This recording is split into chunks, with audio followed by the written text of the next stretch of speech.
San Francisco State University professor previously named in a lawsuit over allegations of anti-Semitism on campus. Well, she's now suing the school. Joining us now is attorney Brooke Goldstein, executive director of the Lawfare Project. Brooke, welcome to the show. Thank you for having me. So, Brooke, break this down for me. Why is she actually the one? Now, she posted this very controversial image to not only her own private account, but also the school's official Facebook account that many have labeled anti-Semitic, and somehow now she's the one suing the school?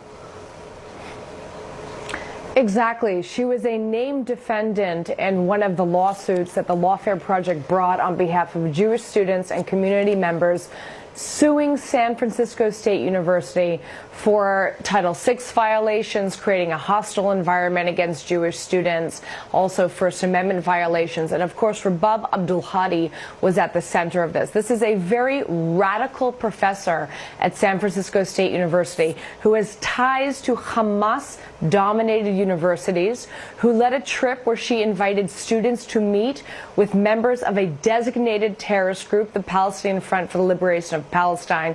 She routinely engages in harassment and discrimination against Jewish students, and she recently unlawfully posted on the Facebook page of SFSU a very racist line saying Zionism equals racism, attacking the ethnic and cultural identity of Jewish students. And she has now turned around in a typical frivolous lawsuit meant to intimidate the school and sued the school because they are trying to contain her attack on Jewish students. So, Brooke, we've reached out to the school and the professor's attorney for a statement. No response yet.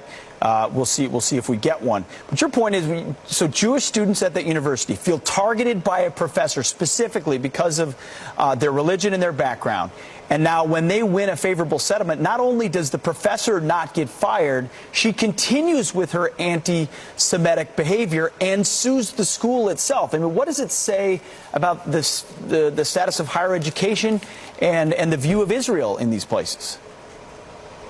Well, exactly. I mean, you hit the nail on the head. Instead of being happy that the school reached a settlement that perfectly and legally ensures that the school lives up to its civil rights obligations, that does not allow any type of targeting or discrimination against a minority community, the Jewish populace, she turns around and sues the school and continues to post discriminatory and offensive messaging. And what this says is that there are professors like Rabab at schools across the country who are degrading the educational system, who are spreading radicalization, anti-Americanism, and of course anti-Semitism. And by the way, a lot of these schools have partnerships and are funded with foreign governments such as Qatar. One of the largest state sponsors of terrorism, for example, has a relationship with Duke University, where they're funding a teacher training program for teachers from K to 12. They're funding Northwestern University campuses,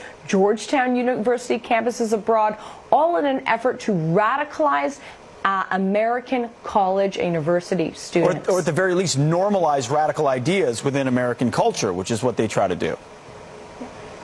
And indoctrinate our students. It is very clear. You know, Brooke, it sounds a little too common for professors who have backgrounds like this, who have exhibited behavior like this, to be protected by these institutions. What's your prediction for how this will go down in this particular case? And what kind of recourse do these students have who feel threatened by the fact that a teacher like this is protected by the university to an extent? Well, students have civil rights. You know, my organization, the Lawfare Project, we provide pro bono legal services to dozens and dozens of students.